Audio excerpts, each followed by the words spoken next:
So the Epiphone Dave Grohl DG335 has sold out. On the face of it, nothing unexpected. Just another artist model Gibson / Epiphone selling out very quickly. But if you examine it further, it tells you something very interesting about the guitar industry, the future of the guitar industry, and indeed a whole lot other things. And I'm going to get right into it. So I want to begin this by telling you a story, and trust me, this will relate back to guitars. So in case you wonder what's going on, just be patient. So I have worked in marketing for about 15 years, and I worked for a very, very large company. And the consequence of that is that, when you work in marketing for a large company, you are not the person coming up with the taglines and all of that. You are more in charge of strategy, and of course the business, the revenue and profit at the end of the day. So who comes up with the taglines? Who comes up with the ideas? We employ creative agencies.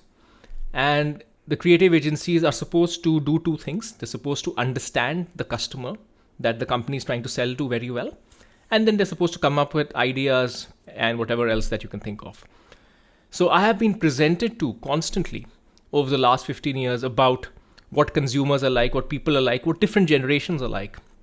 And one of the memes that is always presented to me is that first it was, around 10 years ago when I just started, everybody was saying, oh, millennials are so different from Gen X, are so different from boomers. This is a whole new generation. They no longer care about material things. They care about experiences. That was a constant meme that millennials are just this whole different breed. Nothing like them have ever come before, so we have to do all of these things differently. Then maybe about 4 or 5 years ago, millennials became old news and it became about Gen Z or basically people born in the 2000s or late 90s. And same thing, these guys are so different. They care about the environment, this, a whole lot of memes. The point is, it has always been asserted that every new generation that comes is completely different from the previous generation, almost as if human nature and evolution is evolving at the rate of light speed. And while circumstances and context is indeed evolving, I would say that human nature, the person who I am, who you are, it tends to stay the same. The context, the circumstances around you change, but you are similar.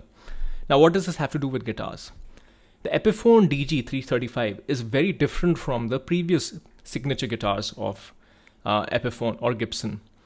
If you think about the traditional signature guitars, they are usually linked to baby boomers or at most Gen X, maybe verging into millennial, but really it's just baby boomers and Gen X. Think of all the collector's choice. I mean, those are not signature guitars. Let's talk signature guitars. Guns N' Roses. Let's talk stuff to do with Tony Iommi, Jimmy Page, Alex Lifeson. What is all of this? This is all music from the 70s, 80s, maybe early 90s in the case of Guns N' Roses. Of course, you could make a slightly different argument for Adam Jones. But there, if you notice something very interesting, it was the Gibsons that sold out very, very fast. The Epiphones, there are like a dime a dozen of the Adam Jones Epiphones out there. So the DG335 is very interesting it is the first Gen X / millennial. I would say it's very, very millennial. My band that I play with here in Singapore, we are kind of divided between old school metalheads and 90s lovers. So the 90s lovers are always insisting we play Foo Fighters, and whereas I'm more in the land of let's play Metallica. Point is, the fan base of Dave Grohl is very much in the context of guitar, not of course as a drummer for Nirvana. The fan base of Dave Grohl is very much in the land of 90s and 2000s, right? It is very much Gen X to even millennial-ish. And guess what? These Gen X / millennials, people like me, we are doing the exact same thing that a lot of us accuse people who are older of doing, which is buying a inflated or a poor copy of an artist's guitar just because it is an artist's guitar from a certain period of our life, right? I mean, Foo Fighters, I'm not the biggest fan, but some of my friends are, as I was telling you. And for a lot of millennials, people of my age who are just starting to see 40 on the horizon, suddenly youth looks like a great thing, and suddenly remembering the things, the heady days of the 2000s is there. And that's where something like, for people who are actually fans of say Foo Fighters or other bands from that time, like Creed or whatever else it might be, Sum 41, Blink 182. I lose count. I'm not the biggest fan of all these bands. So we are demonstrating the exact same behavior that the person who is buying that replica of Peter Green's guitar, or of some other Les Paul, Lucy Les Paul from the 60s or whatever. It's the exact same thing that we're doing.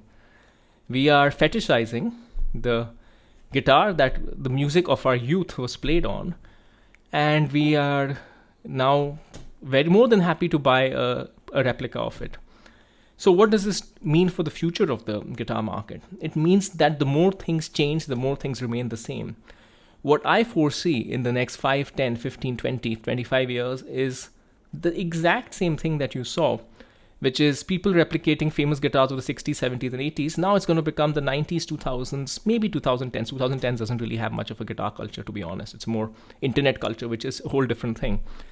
So guitars of the 90s and 2000s, replicas of them, they're some of the correct models, and I don't know what those models necessarily are. I can guess it could be something like the Tremonti that I have behind, if you can see, or maybe something else, the original Tremonti with the underwear logo. It could be the arch top that Incubus, the Incubus guitars, I keep mispronouncing his name, Mike Erzinger, played. It could be the guitar played by Linkin Park's, I forget the guitarist's name, my apologies, but or that distinctive red PRS. It is definitely the Foo Fighters, the iconic the DG335. Actually, it's not a DG335, it's a Trini Lopez. And I actually have an interesting story, if you don't mind me digressing. That guitar was sitting unloved for 3 years in the local store over here. And I looked at it, and then I was like, I just don't like 335s. I love the idea of a Firebird headstock, but I don't like 335s. It was just too big for me. So what I got instead was this guitar in Japan. Oh, that was a almighty stretch. This was for me much better, but going back to the point, this is just a Bonobird, right? Joe Bonamassa is not that culturally relevant. I mean, he's a great guitarist, great collector, but so even though, in my opinion, this blows the water out of the Trini Lopez, Pelham Blue Trini Lopez with the Firebird, the wrong Firebird headstock, because this is the correct reverse Firebird headstock. The Trini Lopez has or the DG335 has the regular Firebird headstock. But this guitar is, I mean, it's worth more than what I paid for it. But if you look at the Dave Grohl Gibsons, they have gone through the roof.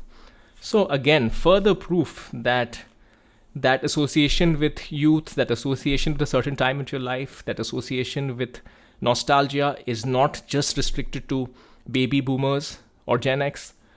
It's just that those folks are at the age right now where those things really mean something. And for millennials, now we're starting to get to that age. Gen Z, of course, are still young. It is still their generation. But the moment they get into their 40s, 50s, and 60s, this is what's going to happen. So the more things change, the more things will remain the same. And that's what I expect from the guitar industry in the future. All right, this is all I have for you now. For now, see you next time.